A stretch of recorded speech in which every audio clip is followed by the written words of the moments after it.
Bismillah. Assalamu alaikum. So you're looking for Islamic finance options available in Australia. Whether you're looking to start your property investment journey or looking to buy your first home. You want to buy a property in Australia, but you don't want to compromise your religious values. You don't want to engage in Riba. And that's exactly why I'm creating this video. A little bit about myself. My name is Hassan, for those who are new to the channel. I'm not a Sharia scholar. I'm not a mufti. On the other hand, I'm also not a finance provider, so you don't see me pitching my own finance product.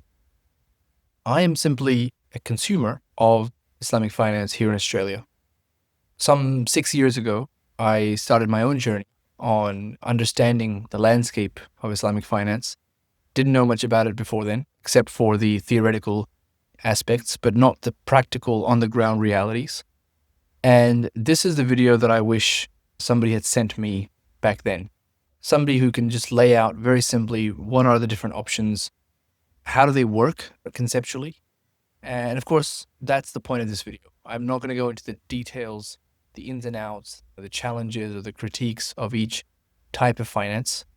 And so it's with that intention, with that niyyah that I've basically thought to put together this presentation. Have a listen, have a watch, and please tell me what I've missed. I'm sure there's plenty of options out there that I haven't considered, but this is a good place to start. So, how to buy a house here in Australia without interest, inshallah. What I'm going to do in this presentation is talk you through, as somebody who's looking to buy a house, what are your options? And just a heads up, the first couple of options may not be applicable, but bear with me, we will get into the Islamic finance side of things, okay? So, when you're looking to buy a house, what you're looking to do is transact. You need to give the vendor, the seller of the house, some sum of money, and in exchange, they will give you ownership of the house, right? So in theory, if this particular brother wants to buy this house, he can just simply give the vendor the money, right? The cash.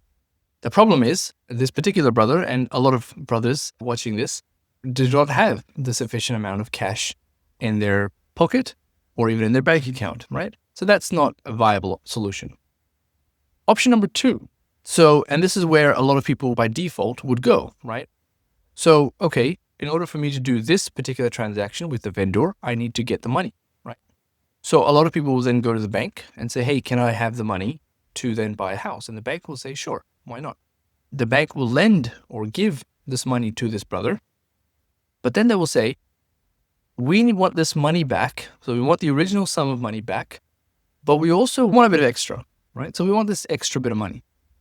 And essentially, this is what we call riba, right? Or interest. They're charging you interest for the use of that money. And the problem is that riba is haram, right? Interest is haram. Now, this is not supposed to be a detailed discussion on what exactly is the riba and why is it haram and the ins and outs and the implications for society. But, here's a simple reference from the Quran. This is chapter 2, Surah Al-Baqarah, verse 275. In which Allah says very clearly that Allah has permitted trading and forbidden interest. And what is interest? Interest is the excess. So when you borrow some amount of money, when you return that money, anything in addition to the principal amount is considered interest. And that is not allowed. To be more stringent, it would be a stipulated amount of money. Essentially, if you return more than the principal amount, in a way that is stipulated in the contract, then that is haram. So the question becomes, how do we obtain halal money? Because remember, the brother doesn't have enough money to go ahead and buy the house himself, right? And so he needs to somehow acquire some money. It doesn't have to be a banking institution. And so how do we do it in a way that is halal, that does not compromise his deen and his values?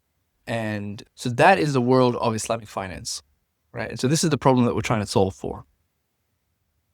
And of course, there's a number of providers here in Australia, but it's a growing list. Of course, we have to be careful of that. But in general, I think as Muslims here in Australia, it's a positive sign. One of the reasons why I'm making this video is that we have more conversations around this topic. And I think the more educated we are as individuals and the better questions we ask, and as a community, the more we seek out these solutions, then the industry as a whole is going to only grow and become better, inshallah. what are the Islamic finance options? I'm putting here option number 3, but technically option number 1. The first one we often hear about is this term called Ijara. Ijara stands for lease. As an example, one of the major providers of Islamic finance, MCCA, this is their website. If you go down in the finance product section, you see the word here, Ijara. The full form of it is Ijara Muntahiya bit-Tamlik. So it's a lease contract that ends with the transfer of ownership. How do we see that here? If we go to this other provider, Amanah, another type of Islamic finance provider, they ask this question in the frequently asked questions, what is Ijara and how is it permissible? And they go into some detail here around what is it, why it's considered to be permissible. Here again, Hejaz is another provider. They talk about this concept of Ijara model. So what exactly is the Ijara model? This is why I'm making this video, just to try and make things simple for us. So the Ijara model, in a very high-level overview, not getting into the details, but in a conceptual sense, the bank will agree to buy the house. They'll say, you know what, we'll buy the house for you. We'll pay the vendor. We'll take ownership of the property. And then we will lease it to you. So you can live in it. And instead of paying us interest, you will pay us rental repayments. And of course, they'll have some stipulations in place. They'll say you have to live there for a period of time, typically a 30-year lease, or until a certain amount of funds are recovered. But essentially, they'll say, we'll enter into a lease agreement, and upon the fulfillment of that lease, we will give you the house, most commonly as a form of gift.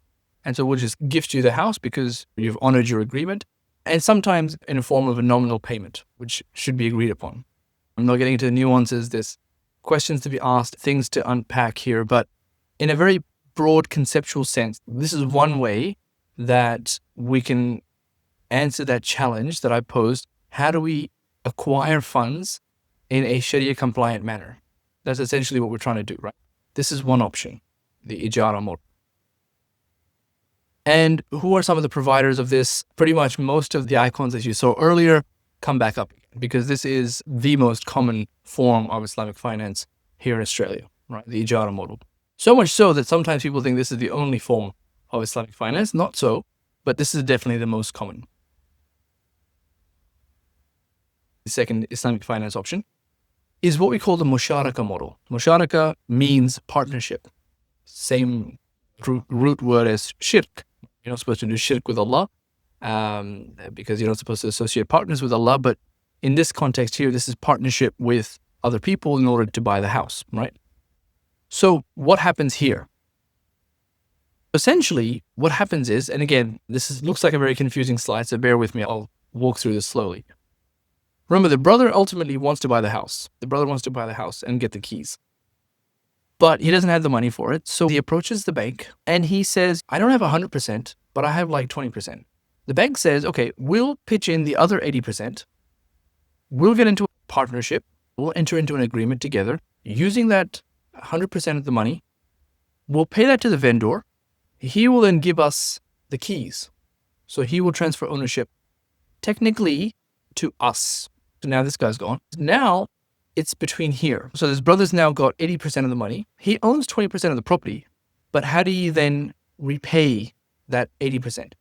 So then the bank says, you can live in this property and rent it from us. So pay us 80% of the rental amount that we agree upon is the market value. But remember, ultimately the goal for the brother is to own the property, not to rent it. So then he will say, look, I want to buy back your shares. So from those 80% of the shares, I want to buy them back over time. They enter into a schedule of repayments in which the brother is paying them rent for living in the property and also buying back the shares. This is why we've got the $2 signs here, relatively smaller to the original dollar amount. This is not quite to scale, but this is significant. Once all of those payments are made over time, the so-called bank will say, okay, this is now your house. So, mabruk. So this is the second way in which we can overcome that challenge of how do we obtain finance in a Sharia-compliant manner through this Musharaka model, right? I haven't gone into the details, but this is as a broad overview. This is how this one works. And if you're wondering who are the providers, unfortunately, the only one that I know of and have interacted with is Iqbal, right? So Iqbal is a co-op cooperative, which means that they are member funded. So all the members pool their funds, and using that money is how they engage in these particular contracts. And so that's another nuance, but a common concern for a lot of people is, where is the money ultimately coming from, right? So this is, again, credit to Iqbal. But essentially, that's a broad overview of the landscape of Islamic finance, at least to my knowledge, here in Australia as of 2026. And again, the reason I made this video is not because I am the expert, but perhaps you learned something that you didn't know before. But also, I hope that this leads to questions, maybe some concerns, and maybe some doubts. And it's those conversations that I think we need to start having more in a more transparent manner. So I would invite you to, perhaps in the comments section below, let's start a conversation. If you want to reach out to me personally, you're more than welcome to. You can find me on LinkedIn, you can find me on Instagram, wherever you're comfortable. But more so, it's about sharing this information with other people and having more educated conversations about this topic. Because once again, the more conversations that we have around this, the more educated we become around this, the more we can help speed up the process of growth in this particular industry. And that helps all of us, inshallah. That's all for today. Thank you for watching and listening. If it was helpful, please keep me in du'as. Until next time, Assalamu alaikum.